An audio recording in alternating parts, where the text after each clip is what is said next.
ప్రజాప్రతినిధి న్యూస్ కి స్వాగతం.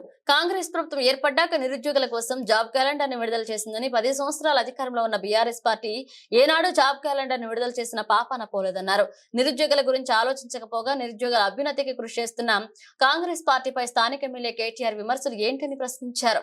ఈ కార్యక్రమంలో పట్టణ కాంగ్రెస్ ఉపాధ్యక్షులు అన్నదాస్ బాను, జిల్లా ఉపాధ్యక్షులు వంగా మల్లేశం గౌడ్, గంభీర్రావుపేట ప్రశాంత్ గౌడ్, గడ్డం కిరణ్ రెడ్డి, మల్లా భాను, అల్లం సాయి, మొగిలి నాగరాజు, మార్గం లక్ష్మణ్, ఎండి ఫరూక్, రఫీక్, ఆకిని సతీష్ పాల్గొన్నారు.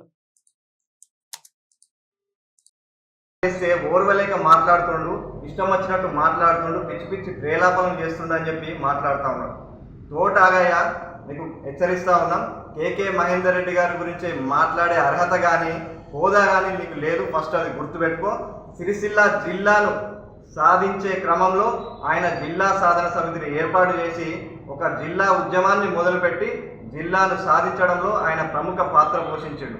ఆయన పోషించిన పాత్ర వల్లే ఈనాడు జిల్లా మనకు ఏర్పాటైంది. ఈనాడు జిల్లా ఏర్పాటు కావడం వల్లనే జిల్లా ఇంత పెద్దగా అభివృద్ధి చెందింది. అంటే జిల్లాకు రావాల్సినటువంటి కాలేజీలు కావచ్చు, జిల్లాకు రావాల్సిన కలెక్టర్ ఆఫీసులు కావచ్చు, బిల్డింగ్లు కావచ్చు, ఆ డివైడర్లు, ఆ చెట్లు అవన్నీ వచ్చినాయి. దీన్ని చూసే అభివృద్ధి చేసిండు అని చెప్పి నువ్వు మాట్లాడుతున్నావు. అసలు అభివృద్ధి అంటే ఏంటిది? అభివృద్ధి అంటే ప్రజలు సామాజికంగా ఆర్థికంగా అభివృద్ధి చెందాలి, ప్రజలందరికీ పని కల్పించాలి. నిజానికి ఆ పని మీరు కల్పించలేదు. పని కల్పించాలి కేవలం రోడ్లను చూపెట్టి అభివృద్ధి అని చెప్పుకుంటున్నాం. అట్లనే సిరిసిల్లకు కేకే మహేందర్ రెడ్డి గారు శనివారం ఆదివారం అని వస్తాడు. శనివారం ఆదివారం మీటింగ్లు పెట్టి బీఆర్ఎస్ పార్టీని కేటీఆర్ విమర్శిస్తాడని చెప్పి మాట్లాడుతున్నావు. మరి ఆనాడు కేటీఆర్ ఎన్నికల ముందు వారానికి 2 రోజులు సిరిసిల్లలో ఉంటాడని చెప్పినావు. మరి నిజానికి వారానికి 2 రోజులు వస్తున్నాడా? ఇప్పటికి 8 నెలలైంది ప్రభుత్వం మారి. మరి ఎందుకు వస్తలేడు? 8 నెలల్లో కనీసం 5 సార్లు కూడా రాలే. మరి ఏడవన్నాడు మీ కేటీఆర్? ఫామ్ హౌస్లలో వండుకున్నాడా? సిరిసిల్లకు గెలిపిస్తే, సిరిసిల్ల శాలోళ్ళు నన్ను గెలిపిస్తే సిరిసిల్ల శాలోళ్లకు నేను చెప్పులు కుట్టిస్తాను, నా చర్మం ఒలిచి చెప్పులు కుట్టిస్తా అని మాట్లాడాడు. మరి మాకు చెప్పులు లోయ్యాలా? నేత కార్మికులకు పని లేదు, ఆత్మహత్యలు చేసుకుంటారు, కాళ్ళకు తొడుక్కున్నామంటే చెప్పులు, మరి చెప్పులు కుట్టిమని చెప్పు మీ కేటీఆర్. ఏం మాట్లాడుతున్నావు? ఎవడు అభివృద్ధి చేసాడు?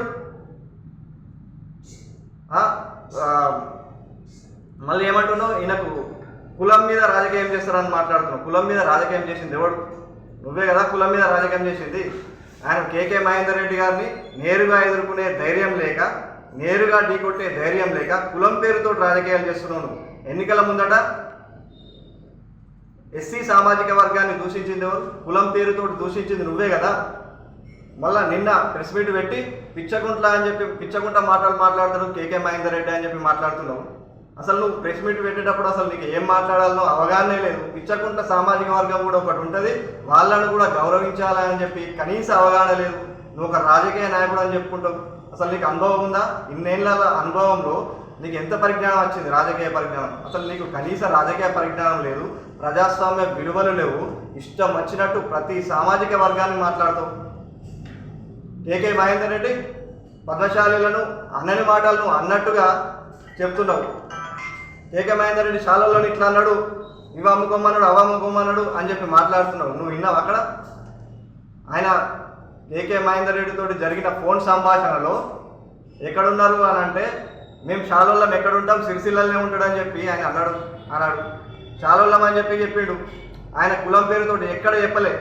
అది అక్కడింత ఇక్కడింత ఎడిట్ చేసి ఇవన్నీ నాటకాలు ఆడి ఇవాళ మా పద్మశాలి కులాన్ని కూడా అబాసుపాలు చేసే ప్రయత్నం చేస్తున్నావు.